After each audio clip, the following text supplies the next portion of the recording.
ノンワインを主催するイザベルレジュロンさんにお話をお伺いします。Hi, レジュロン。Hi. So WINE is a brand that I created in 2011. So almost 15 years at the moment, and it's an event which is meant to and which gathers organic, biodynamic, and natural wine producers who work very much in the low intervention in the cellar as well.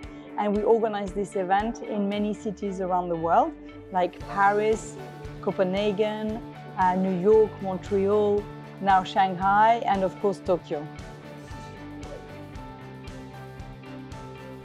It was amazing. You know, this is the second year that we are in Japan. Last year was our first year, and it was incredible. There was an amazing amount of energy in the room. We had many guests who came. You know, some private drinkers, people who love natural wine, but also a lot of really good professionals, mostly from Japan. So mostly from Tokyo, but also coming from all other cities. And then we have guests from Taiwan, from Korea, from the Philippines, from Thailand. So it was also an international event, which was really amazing. So WINE is really a place to meet online, but also sometimes offline, right? So at events. So during the events, you can meet all the growers, you can understand more about how they farm, how they make the wines, and we have growers who come from all over the world. You know, in Tokyo this weekend, we had people who came from Georgia, people who came from France, from Italy, from Spain, from Australia. So, you know, we have really a vast diversity of winemakers. So it's a unique opportunity to meet so many people. But also our website is very comprehensive, and there's a lot of information about the winemakers, where they're from, but also how they work. So basically, you can find out about how the wine was made, if they're certified organic, certified biodynamic. You can find out if the wine was maybe filtered or not filtered, if they used any sulfites or not, and how much. So the website is a really useful tool for us, and we have about 50,000 people a month who use the website as a facility. And then in some places we have a wine shop at the fair, so people can also buy wine, but not in every city. But in the UK, we have an online wine shop. So in London, for example, if you're based in London, you can buy wine online on our shop. So it does all of these things, but really it's about promoting the work of these growers. So that's a really good question. This is really the reason why I created WINE in the first place, because I was very frustrated that when you pick up a bottle of wine and you look at the bottle of wine, there is no way of knowing really how the wine is made. You know, there's no ingredient listing, particularly when I created the fair. Now things are changing a little bit, but 15 years ago, there was zero information on a bottle. I mean, it says contains sulfites, but as we know, that doesn't actually really mean anything. So the idea behind WINE is to push the transparency and to push information, because most people, in fact, I take a bet that if we go around this hotel lobby or we go outside and we ask people how is wine made, I bet you nine people out of 10 will say it's just grape juice, because I think people have this perception that wine is natural anyway. Okay, so they think it's just grape in the bottle, fermented grape juice in the bottle, creating wine. But in fact, you know, it's not that. There is dozens and dozens of additives that are routinely used during the winemaking process. And this is because I think as a wine industry around the world, we've been very good at selling the dream that wine is a natural product, you know, made by small farms, by hand, with horses, you know, this dream of like, you know, wine in France, Australia, or, you know, anywhere really in the wine producing country. But in fact, that's not the case. And I would say over 90% of all wines made out there is mass produced. They're big brands. with a heavy use of machinery in the vineyard, and also a lot of processes in the winery, you know, from additives, but also sterile filtration, reverse osmosis, which is a very harsh way of filtering the wine. So at the fair, we're very transparent when we say what's been added, and the only additive we allow is sulfites on our charter of quality. So a little bit of sulfites or zero sulfites, but we declare how much sulfites in the wine. We also declare if there is any fining agent used, but normally there isn't. We declare if the winery is certified, not certified, and all of these elements. Because people need to start to understand that, you know, the wine they buy in the shop very often is full of additives. Similarly with the vineyard, you know, wine, what if grapes have been farmed not organically, if they've been farmed conventionally, there are pesticide residues left in that wine which you ingest.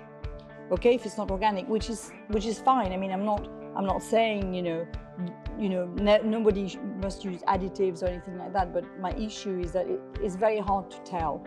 And what I want to empower the wine drinker to know more and ask more questions.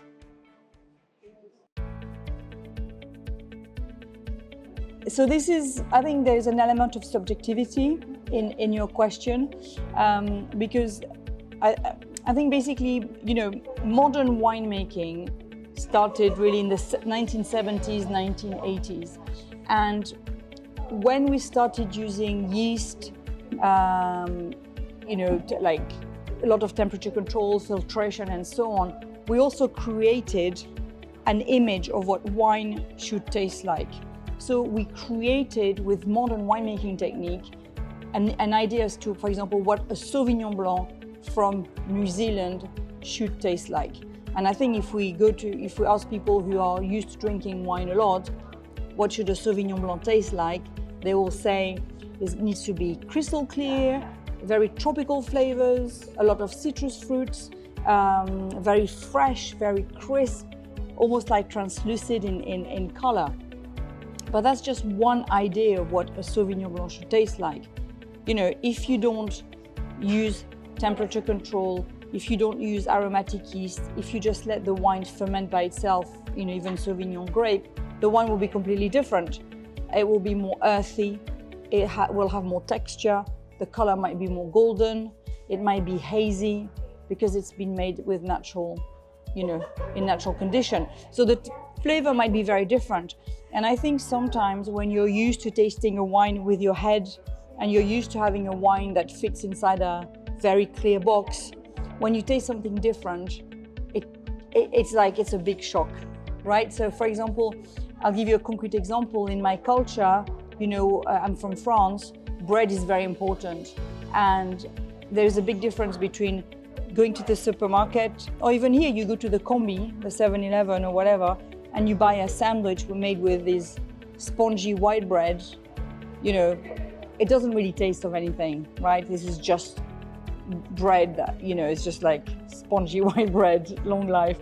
If you go to a bakery and you buy a sourdough bread, which is brown, made with whole wheat, and made with sourdough rather than just yeast, the taste is very different. It's a bit sour, it's a bit acidic, it's full of flavor. Natural wine is more like the sourdough bread, so it has a lot of flavors. To go back to my example of Sauvignon Blanc, there's no issue when the wine is cloudy. I think this is the difference between a clear wine and a cloudy wine is a filter. There's no difference, and in a way, the cloudy wine is more wholesome. It's like, now you see more and more cloudy sake. There's nothing wrong with it.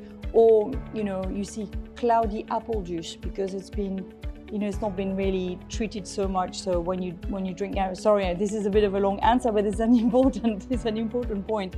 So cloudiness is really not an issue. It doesn't mean the wine is unstable. It just means it's not been fined. So the protein haven't been precipitated out of the wine. It's like when you drink miso, right? Miso soup is very cloudy, but you could clarify miso soup, with maybe shellfish or But, with wine, if you don't clarify it, or if you don't use, egg or milk or fish to clarify wine, which people do use, champagne is clarified a lot with fish, right? So people use fish bladder to clarify wine. If you don't clarify your wine, it will be cloudy. There's nothing wrong with it. I think this is a cultural thing. I think wine schools have taught people that wine needs to be clear. To me, this is wrong, because it's okay to have cloudy wine. It doesn't affect the taste. It is true sometimes with natural wine, when it's fermented naturally and no sulfites, you can have maybe a little bit of volatile acidity. But if volatile acidity is there a little bit, I think it's good. I think sometimes it works well with the food. It can be a complexing agent. Too much volatile acidity, where the wine clearly is like vinegar, I think that is a fault, and I think that should not be a wine on the market. Equally, moussiness, which is basically a bacterial condition, a bacterial instability inside the wine, should not be there.